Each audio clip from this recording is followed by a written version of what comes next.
Minister, I suppose what I wish to raise to you is a change in practice in the checking of agricultural goods that are brought into, or that are determined to be agricultural goods involving health or agriculture, and how they're checked.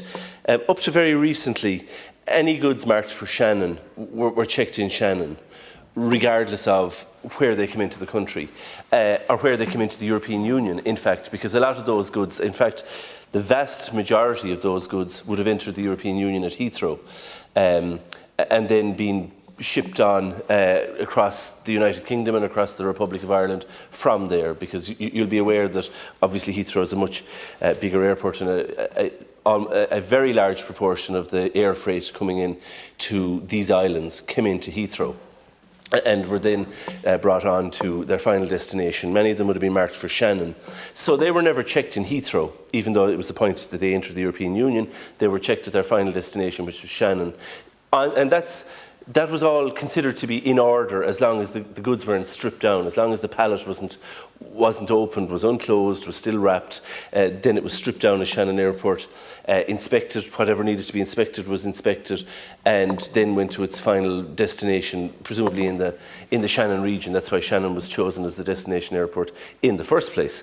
That changed slightly when Britain left the European Union, because obviously the first point of entry into the European Union was no longer Heathrow. It was coming still by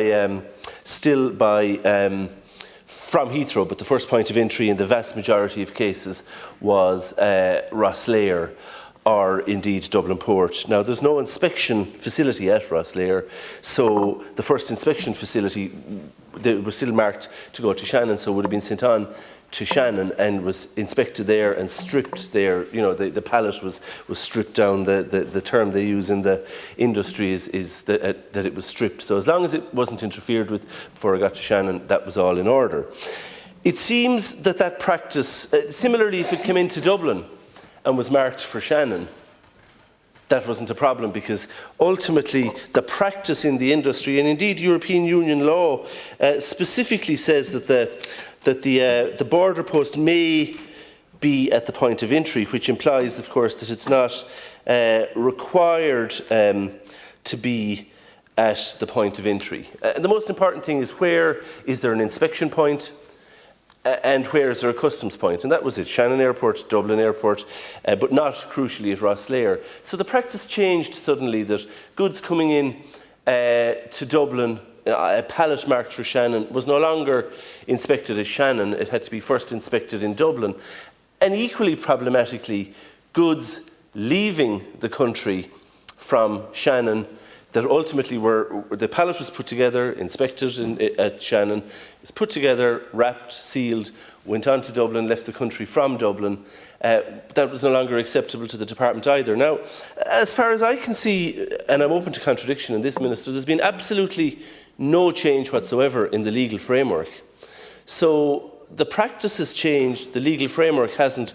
So what I want to know is, why has the practice changed? Because it's causing considerable consternation among, I'll be honest, a relatively small cohort of people, but a relatively important cohort of people, major employers in the Midwest region, who chose to invest a lot of money in the Midwest region, employ a lot of people in the Midwest region because of the proximity to Shannon Airport, and all of that entailed.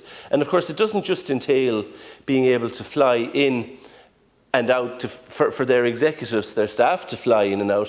It also means goods, and it also means having goods inspected by Customs and the Department of Agriculture in Shannon. Now, I've mentioned Customs a couple of times. This has absolutely nothing to do with Customs, because this is just uniquely a problem with Department of Agriculture inspections. So, Minister, if you could explain the basis for the change, why this has been done, and why is this being done now if there's no change in the legislation. Thank you very much, Kiankor. Yes. Sorry, Kiankor, I've elevated you so much. Thanks very much, Cahirlock. Thank you. Yeah, and just for the benefit of the other deputies, because I know you're all here for the topicals, just maybe when it gets to a minute, I might just tap the bell just so you're aware, because without the clocks, we're just a little bit... Yeah, and I'm sorry if I went over time. No, you didn't actually. All right. You have that sixth sense, you see. That's what comes with... Is it? Yeah. OK, we move now to the Minister, please. 4 minutes. Yeah, thanks, Deputy McNamara. No, I just wondered, sometimes a written reply is provided, but if there isn't one, that's sorry. I don't mean to There's written replies there, yeah. So listen, thanks, Deputy McNamara, for raising this topical issue today. Indeed, it's something that you've raised with me previously, and indeed other Oireachtas members in the county have raised it with me as well. I've been contacted by Deputy Cathal Crowe, Senator Timmy Dooley, Deputy Joe Carey, and indeed Deputy Kieran Cannon on the issue as well. And I know it's one that's of issue or of concern in the local area. European legislation, Deputy McNamara, aimed at the protection of the European single market requires that official controls to verify compliance with the requirements of European Union legislation are carried out at a border control post at the point of first arrival into the European Union. This, as you know, Deputy McNamara, is critical to protecting and upholding the necessary standards we have in the EU. Prior to the departure of the UK from the European Union, the Department of Agriculture, Food and the Marine operated 3 multi-commodity border control posts, one at Dublin Airport, one at Dublin Port and the third at Shannon Airport. In preparation then for the departure of the UK, a 4th multi-commodity border control post was constructed at Rosslea Airport. Each of these border control posts play a critical role in ensuring important standards are maintained. Border control posts must meet certain infrastructural requirements to be designed or to be designated by the European Commission to handle the different categories of live animals and animal products. Whilst the border control post at Dublin Airport was being expanded to meet the infrastructural requirements required for the handling of animal products, a temporary arrangement was in place. This saw consignments of animal products landing at Dublin Airport, transported to the border control post at Shannon Airport, where the necessary controls were carried out. The construction of the border control post at Dublin Airport was completed in autumn of 2020. It became fully operational then in July of this year. Those responsible for the importation of commodities requiring checks at border control posts are so-called operators responsible for consignments or FCs, were informed of this development in writing on the 8th of July.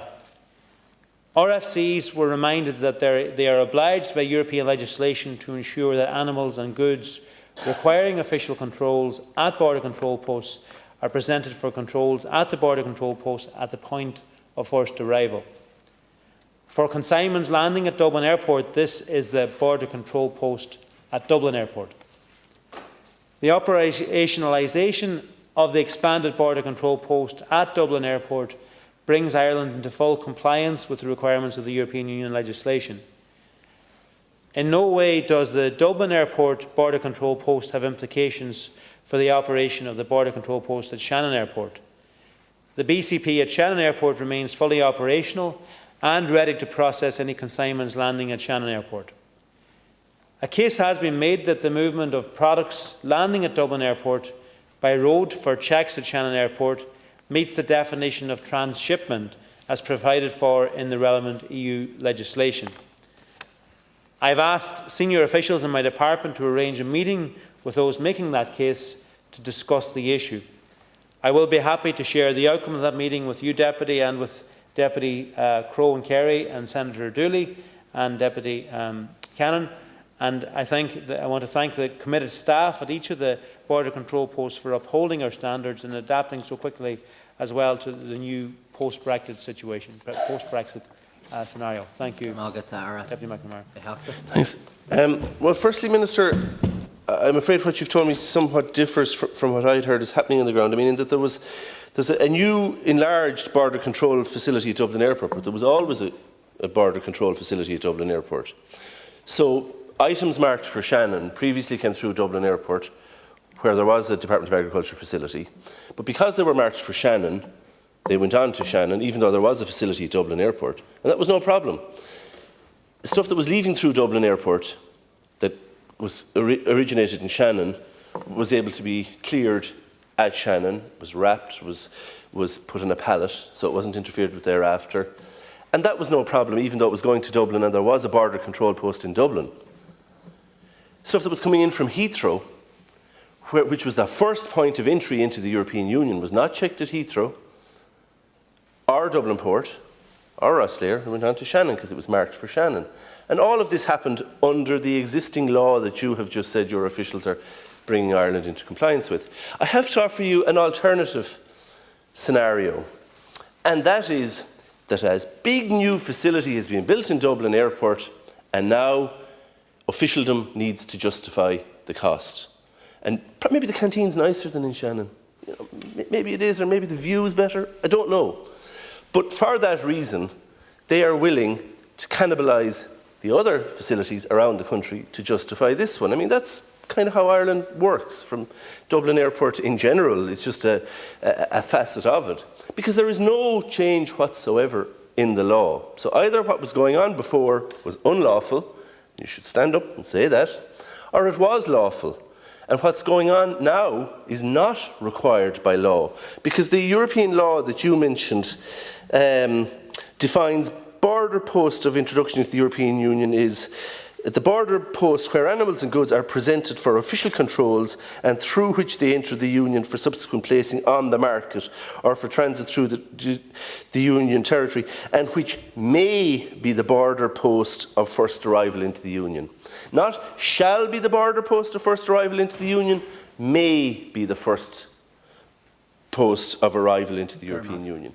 Now, somebody somewhere in your department has read that to mean shall be the border post of first arrival into the European Union. And that's what we need to get to the crux of. Why? Is it because there was a change in the law? There hasn't. Or is it because there was a big new facility built at Dublin Airport and somebody likes it and they don't like the other ones because maybe they're not as nice, or maybe maybe the air ventilation isn't as good, or maybe somebody got to an official in the department and said, do you know what, we'll stymie Shannon and we'll promote Dublin Airport, and this is just one little way to do it. Now, I may be wrong in all of that, Minister. Time, Deputy. Please tell me I am.